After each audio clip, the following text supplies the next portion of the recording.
Uhali gani mtazamaji wa The Chanzo, tunakukaribisha tena kwenye mfululizo wa vipindi vya Dira Mtaani ambavyo tumekuwa tukirekodi hapa The Chanzo kwenye maeneo mbalimbali ya nchi, na utakuwa unashangaa kwa sababu tumezoea vipindi hivi kuendeshwa na kaka yangu Baruani Mshale. Lakini kwa sababu zilizo nje ya uwezo wetu tumeshindwa kuendelea kuwa naye tena kwa sababu ya mwingiliano wa majukumu, na kwa hivyo nitakuwa naendelea kuviongoza mimi vipindi hivi kwa ngwe zilizobaki. Tunamshukuru sana kaka yetu Baruani Mshale kwa vipindi vyote vile ambavyo ameviongoza kwenye maeneo mbalimbali ambayo tumefanya.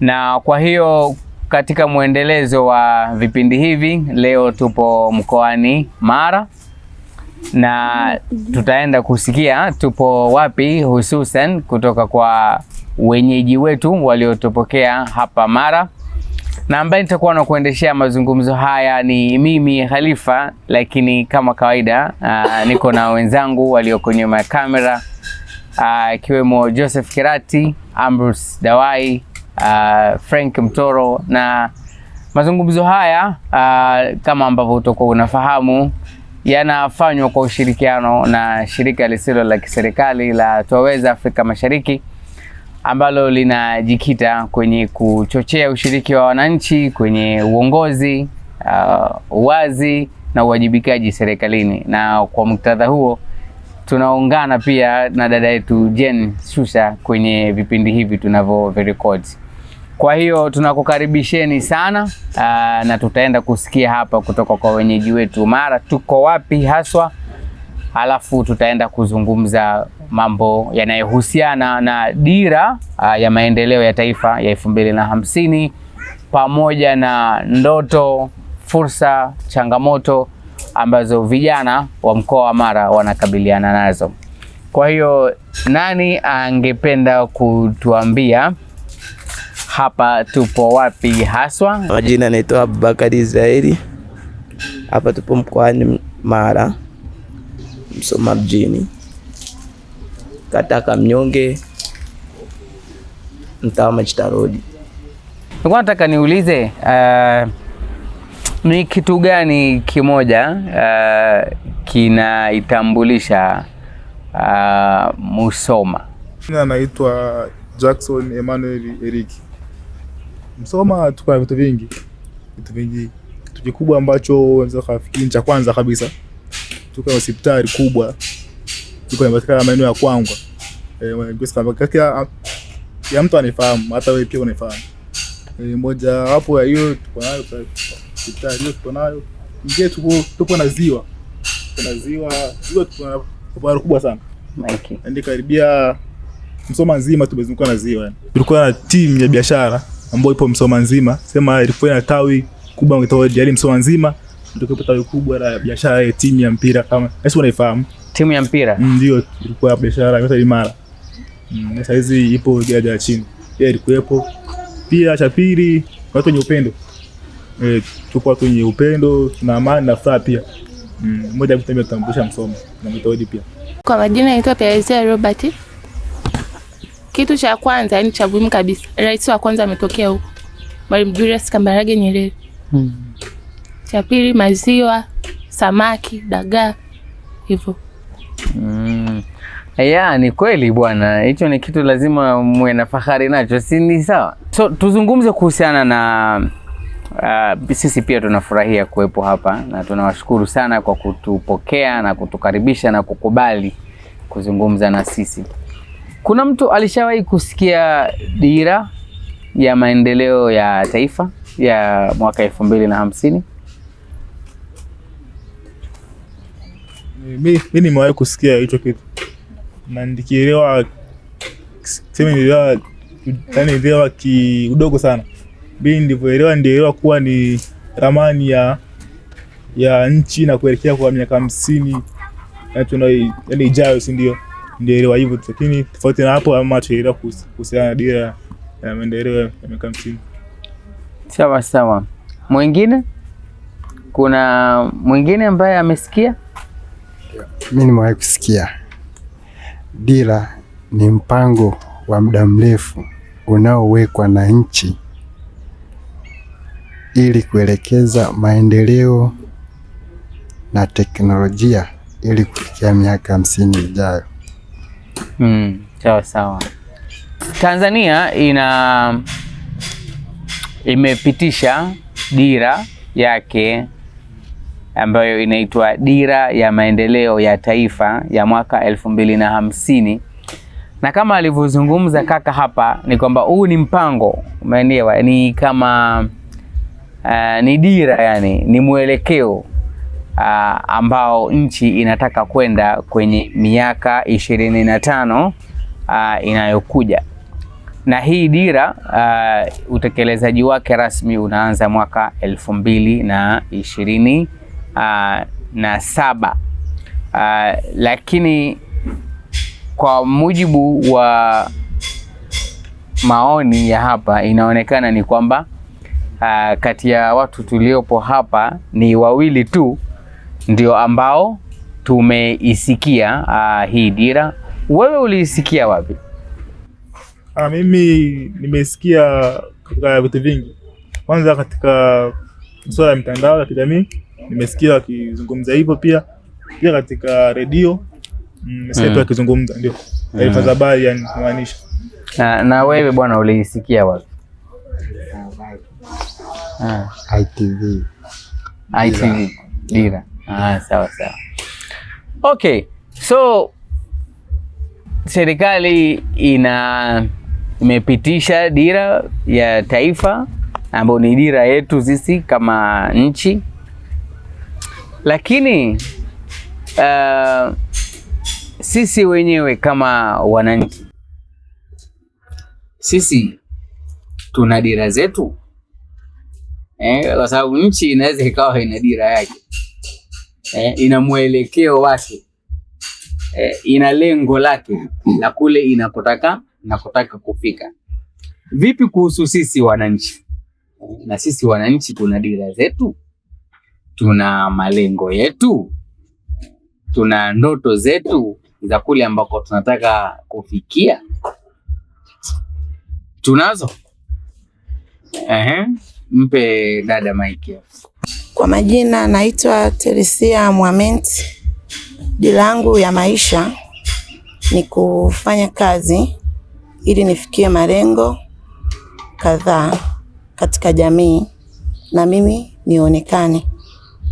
Maana ukiangalia katika mkoa wa Mara wanawake wengi ndio tunajishughulisha kufanya kazi kuliko wanaume. Kweli hiyo? Wanawake wengi hata ukiangalia ndio wanauza dagaa, wanaume wanacheza drafti. Kwa hiyo wanawake sisi katika mkoa wa Mara ndio wapambanaji zaidi. Hiyo ya wanawake ndio kwamba wanafanya kazi, wanaume mnacheza drafti, hiyo tutakuja. Lakini kwanza nataka tuendelee na hii ya dira yako. Unayo na ni ipi? Kwa majina naitwa Charles Asheri. Mimi najua kila mtu katika maisha yake lazima awe na mpangilio wake. Tukizungumzia dira kwa kila mtu mmoja, nahisi kwa mtu ambaye ni mpambanaji lazima awe na mipango yake. Yaani hutaki kuweka hadharani malengo yako. Kwa mfano. Lakini ni sawa, unajua, kwa mfano kama hutaki kuweka, yani si lazima. Hamna sawa. Maana naweza nikasema kwamba kwa sasa naishi maisha ya upangaji. Kwa hiyo napambana angalau na mimi kesho au kesho kutwa niwe na nyumba yangu. Sawa. Sawa. Kwa hiyo naweza nikasema kwamba hiyo ndio dira yangu. So dira yako ni siku moja umiliki nyumba yako wewe mwenyewe, uache kuishi. Hicho ndio nadhani kitanipa furaha sana. Sawa. Dada? Yaani kwa miaka 3 ijayo au 2 nategemea niwe kwangu. Na biashara yangu ni ikuze zaidi hapo ilipo. Sawa. Nataka tuzungumze kwa ufupi alichokizungumza dada yetu hapa. Dada yetu amesema kwamba hapa Musoma wanawake ndio wanaojituma. ndo wanaofanya kazi, wao ndo wanauza dagaa, wanauza vitu, na kwamba sisi wanaume tupo tu tunacheza drafti na nini, na mtakubaliana na mimi kwamba alichokisema huyu dada kina ukweli kiasi gani, kwamba wanaume nyinyi wa Musoma hamupendi kufanya kazi, mnacheza tu draft. Huo ni mtazamo wake ndio huo, na kwa mtu ambaye hapendi kazi. Ni ukweli au si kweli? Si kweli. Kwa sababu si kweli. Inawezekana yeye pia wakati anafanya kazi, ndio. Unajua hata kwenye maisha bila michezo haiwezi kuwa sawa. Wewe sana wakati yupo kazini, yupo na kila mchezo. Lakini nyumbani therapy. Kwa hiyo muda ambao tunapishana na watu hatuoni mara kwa mara. Sisi wanaume wa mkoa wa Mara so wanamna hiyo.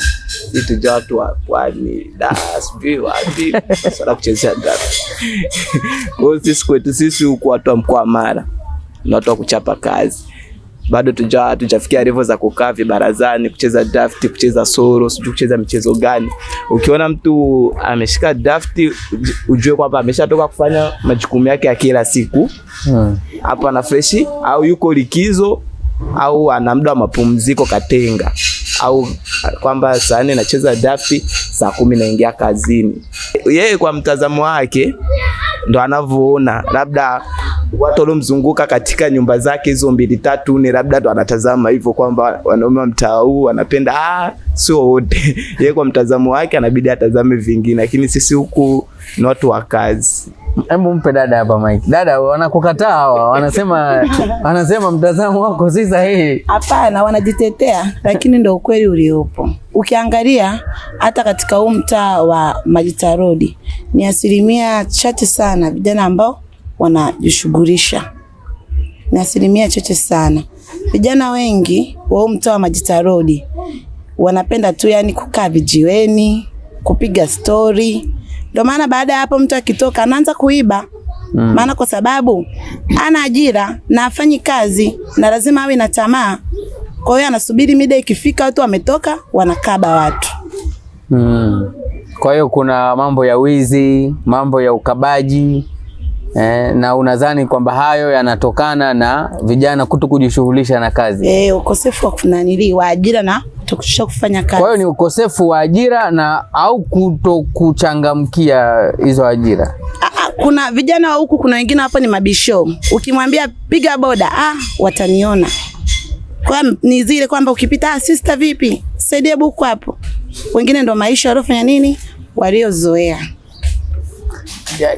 Ni kaka anataka kutoa maoni. Kwa hili labda niliweke sawa, au ni kwamba kwa sababu tukizungumzia ajira hilo linaweza ikawa chanzo mojawapo kwamba ajira hamna. Kwa sababu ukiangalia kwa hapa Musoma ni vitu viwili ambavyo mtu anaweza akavifanya. Cha kwanza ni boda, cha pili labda uende ziwani. Hakuna fursa nyingine tofauti na hizo. Kwa hiyo ukiangalia mara nyingi vijana uwezo ukamtoa hapo ukamwambia ende ziwani. Kwa sababu gani? Sasa kama ni bisho ataenda. Kwa hiyo wewe unakubaliana na maoni ya kwamba kwa asilimia chache, kwa sababu ukiangalia wamama wengi wao wanazunguka madishi asubuhi, wanauza miogo, viazi, dagaa. Aya, kijana leo uwezo ukamwambia afanye hizo kazi, hawezi. Kwa sababu ukiangalia fursa hazipo, kwamba labda asipofanya hii fursa nyingine za kuuza dagaa, labda miogo nini, labda ataenda sehemu nyingine. Hilo halipo. Sawa. Kwa hiyo naweza nikaungana naye kwa asilimia chache kwamba wao, kwa sababu naweza kukuta mwingine ni single mother. Ana watoto 5. Je, asipojituma watoto watakuwaje? Kwa hiyo inamlazimu apambane. Sasa kama mimi ni kijana naishi nyumbani, nakula, nafika tu nakuta chakula kipo, siwezi nikahangaika sana, tofauti na yule ambaye ana watoto. Kwa hiyo kuna kuona utofauti. Sawa sawa. Dada pale alitaka kuchangia, anayo mic. Kwa majina naitwa Sofia Sonati. Nilitaka kuchangia hapo kwa vijana. Vijana wa kiume wenyewe tuseme ni kama Mama Leo, asilimia chache, sio wote, hawataki kufanya kazi. Hawataki kufanya kazi, kujishughulisha. Wanataka wakae, wadada wakipita, dada nisaidie, sita nisaidie buku, nisaidie buku mbili. Mfano hapa kaja Kamnyonge, hapo kuna uwanja wa jengo, uwanja wa ndege hapo. Vijana wa huku ukiwachukua wakienda pale kufanya kazi, siku moja ya pili wanarudi watu wanasema kazi ni ngumu, lakini wasukuma wako mbali, wanakungangana miaka na miaka, wako pale wanafanya. Kwa hiyo ni ule tuseme, yani watanionaje, yani umimi, hawataki kujishughulisha. Ndio hivyo. Lakini yule Abubakar umesema nyinyi bwana watu wa Musoma hamuna hiyo, yani hayo ni mambo Dar es Salaam huko, nyinyi ni wachapa kazi. Dada pale anasema kwamba kazi pale zinachukuliwa na Wasukuma, wanatoka huko wanakuja, nyinyi hamtaki kuonekana.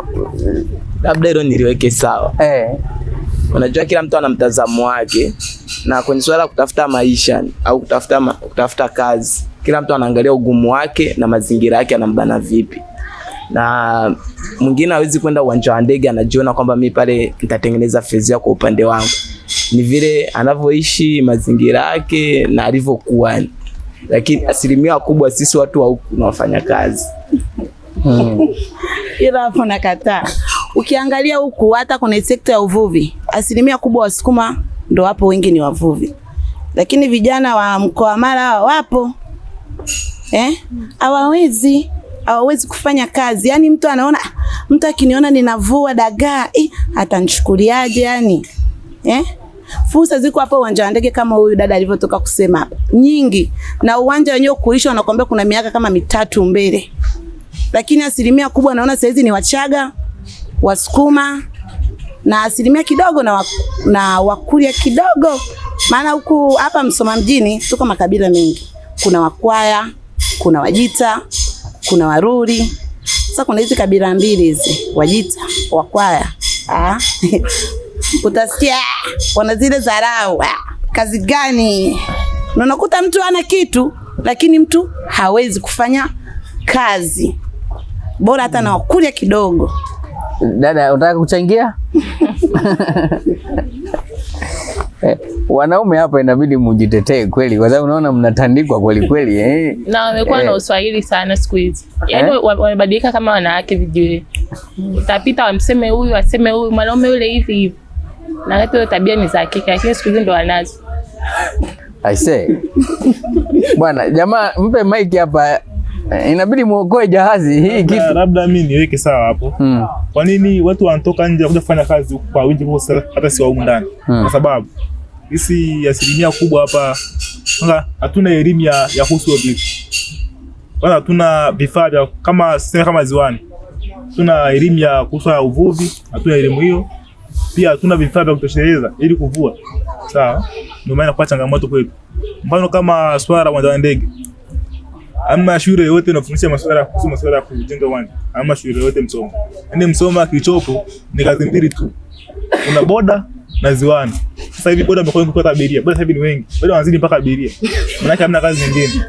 Au kusema wote mshakuwa kwenye boda na kwa hamna kitu. Mko wenyewe kwa wenyewe. Ndio wanapata changamoto hizo. Sawa.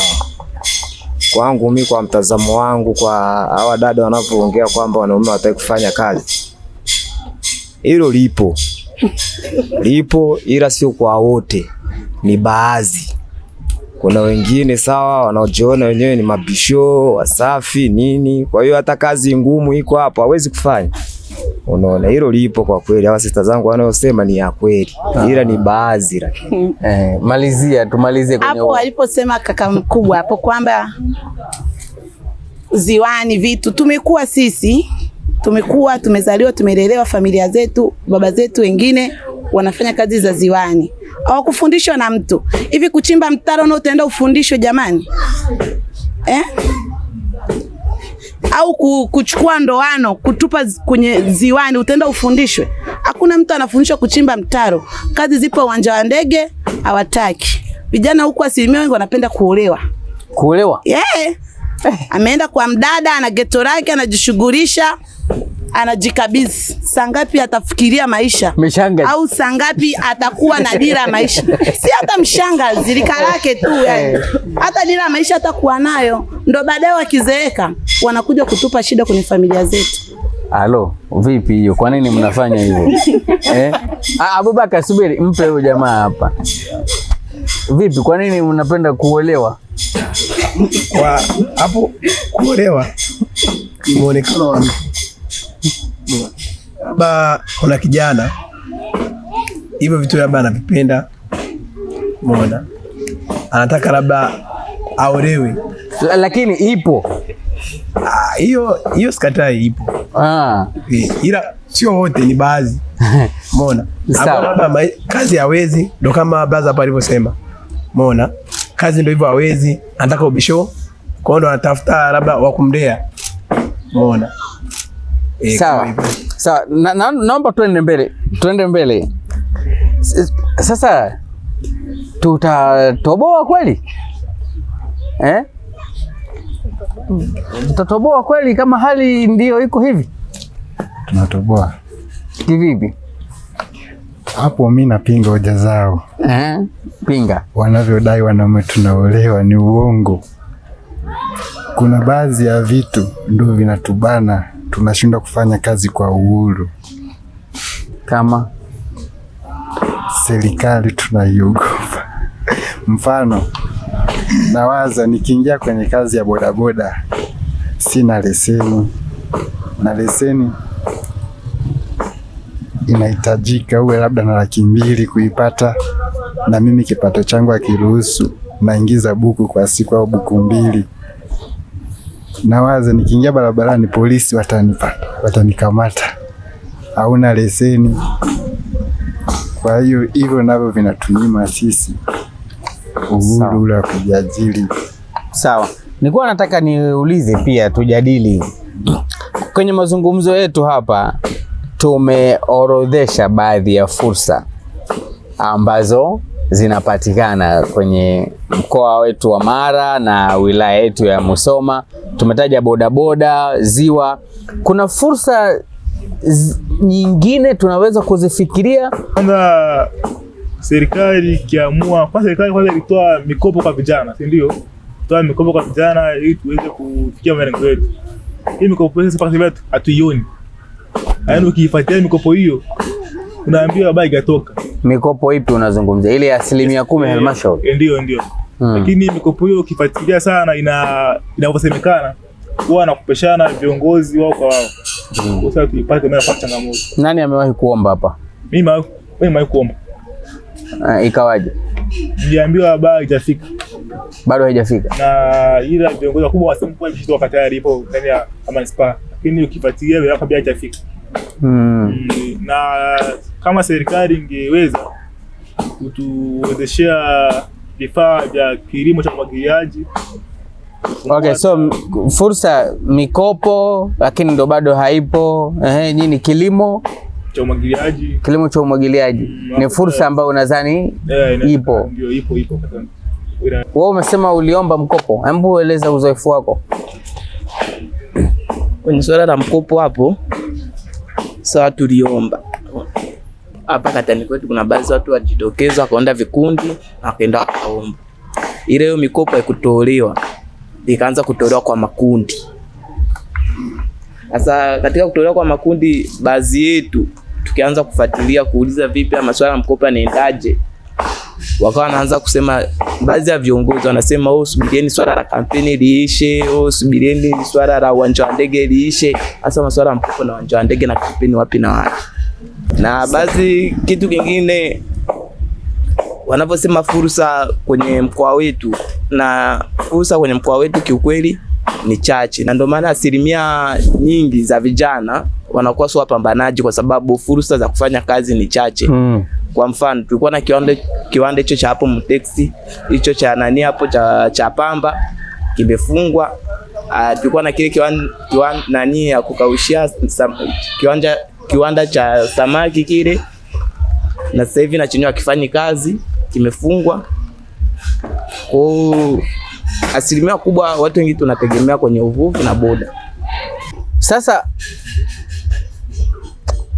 kwa hiyo ni kwamba, kwa hiyo tunahitimisha vipi? Fursa zipo au fursa hakuna? Haya, unakuta labda kiwanda kinahitaji samaki tani labda 1000 ili kazi iendelee. Haya, zinapatikana tani 100. Hata kama tukisema kwamba we ni mwekezaji ambao umewekeza pale, utaendelea kuendesha hiyo biashara? Kwa mtu anaangalia hivyo viwanda vifunguliwe, malighafi hazipatikani, samaki ni chache. Haya, pamba, hicho kiwanda cha pamba hamna. Kwa fursa tuseme kiukweli mkoa wa Mara hamna. Wewe kwa mtazamo wako unadhani fursa zipo, ni kwamba watu tu hawazichangamki au hazipo? Fursa zipo, lakini ni chache kama kaka alivyoongea hapa. Kipindi cha nyuma hapa kulikuwa kuna viwanda vingi ambavyo vilikuwa vinasababisha kuwapa hao vijana wetu ajira. Hakuna kiwanda ambacho kilikuwa kinawapa ajira watu wengi kama kile kiwanda cha samaki. Walikuwa wanawake na wanaume. Hivi kinaitwaje? Kilikuwa kinaitwaje? Viwanda vya samaki hapa vilikuwa viwili. Kuna kingine kilikuwa Bukanga, kuna kingine kilikuwa mjini. Hivyo vilikuwa vinawapa watu ajira na kizi mahitaji yao, lakini hivyo viwanda mpaka saa hizi vimefungwa. Kila mtu anayekuja hapa, awe diwani awe mbunge au nitafufua viwanda nini, lakini hamna chochote. Ndio. Kama alivyosema huo mkopo, hata mwenyewe niliomba mkopo. Toka mwaka jana tuliomba mkopo, tukafanya process zote walizokuwa wanazitaka, tukaenda hadi manispaa, tukafungua akaunti, lakini mpaka leo hii hatujaona chochote. Ila wanasema kuna watu baadhi ambao wameshapewa. Yaani mkopo ule haufiki kwa walengwa. Yaani ni umo wenyewe kwa wenyewe ndo wanachukua hizo hela. Nyinyi mliambiwaje? Tuliambia kwamba tusubiri dirisha la kwanza likapita, dirisha la pili mpaka leo. Ukifuatilia manispaa, yani unakuwa unazungushwa kwa inafikia mtu unakata tamaa. Na ukiangalia kipindi unaomba huo mkopo, unakuta mtu umetumia hela benki, katiba, wanakuambia unga katiba. Yani milolongo inakuwa ni mengi kuanzia kwa ofisi za mtendaji, uende manispaa, uende benki, unakuta muda umepoteza na muda, afu mwisho wa siku hamna chochote unachopata. Viongozi wa serikali ya mtaa au na hata halmashauri, ni kwa kiwango gani wanazifahamu hizi changamoto ambazo mmejaribu kuzitaja hapa? Kwa mfano kama hivyo, kukosekana kwa fursa, changamoto hizo za upataji wa mikopo, labda wanakuja wanafanya mikutano na nyinyi, maana na nyinyi mnakwenda kwenye mikutano na kuambia hizi changamoto, na majibu yao yanakuwa ni yapi? Maana ukija kwa mwenyekiti humu ndani, ukimwambia mwenyekiti anaishi hapa, ukimwambia anakuambia nenda kwa mtendaji nenda manispaa huko ndo ukienda utazungushwa we, hamna chochote yani. Kiufupi. Abubakar, unataka kuchangia? Hizi changamoto zenu serikali ya mtaa, halmashauri inazifahamu?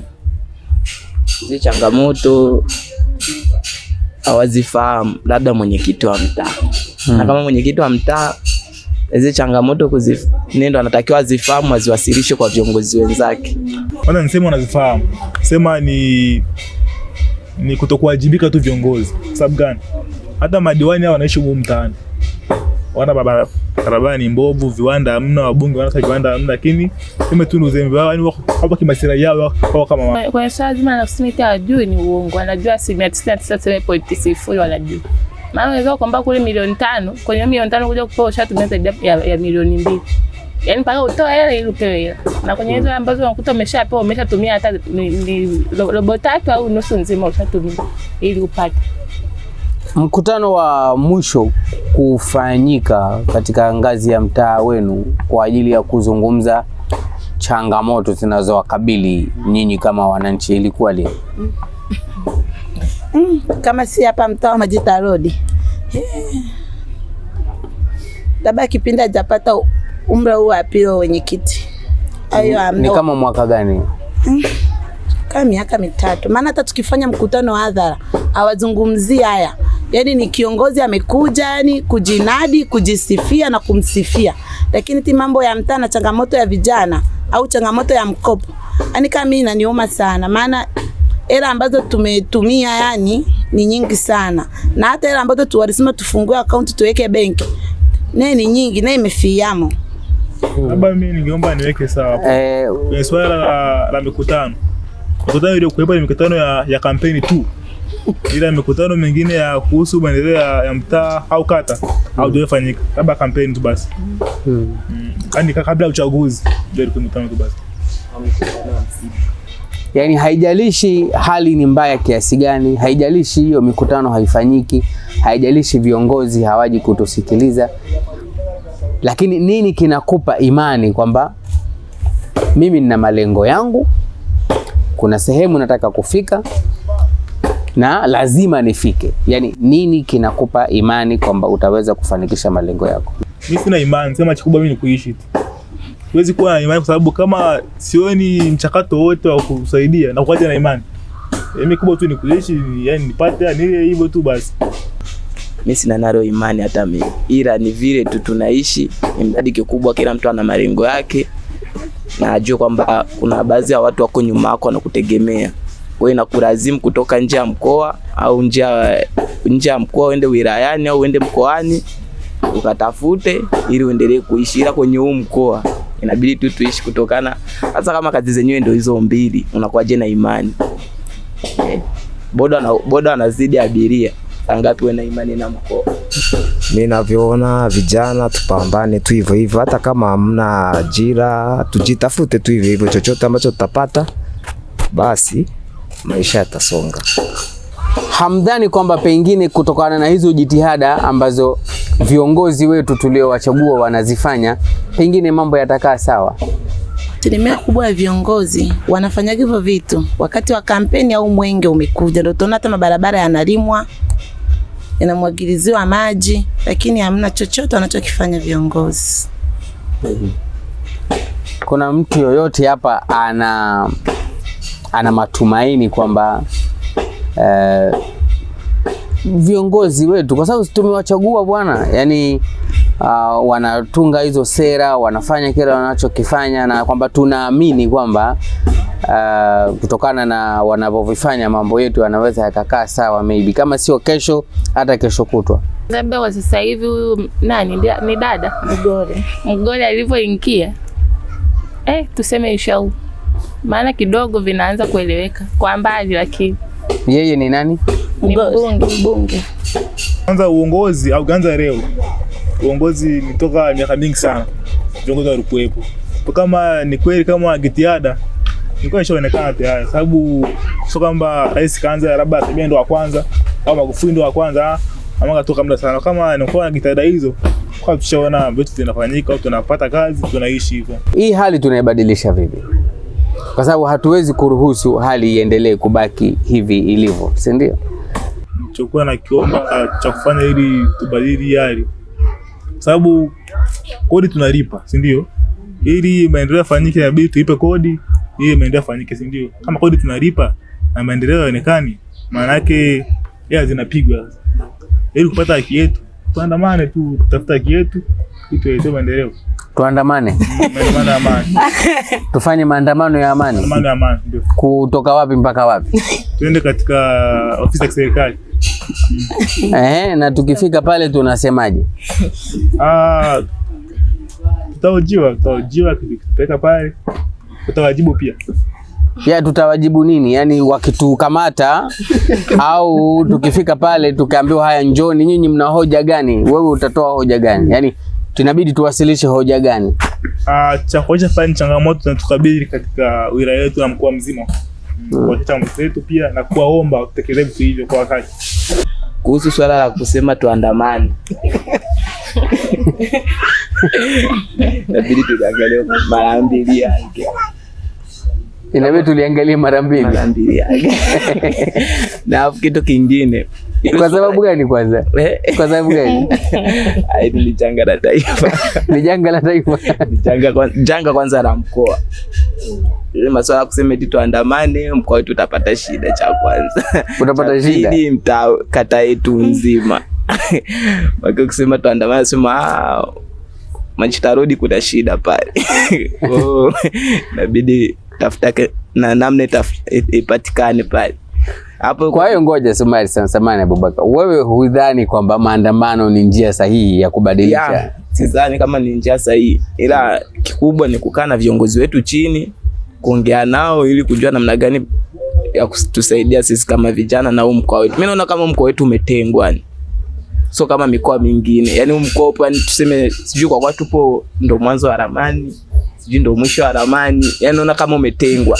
So rais sio baba wa taifa, sio sijui Mwinyi, sio Mkapa, so Kikwete, sio Magufuli, sio Samia. Na hata viongozi wetu wenyewe tu au mkoa naona wenyewe wanafanya masirai yao binafsi.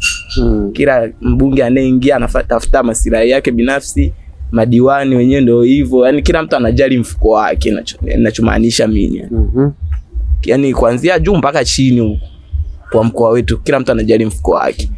Na mpaka kwenye viti wetu wa mtaa na viongozi wetu hao wenyewe nadhani wanajali. Mimi nikiwa mbunge, mwenyekiti kaona naleta story ndefu nikichomoa 50,000 kakuwekea mezani, inabidi upunguze kelele. Kwa hiyo naona kila mtu anajali masilahi yake binafsi.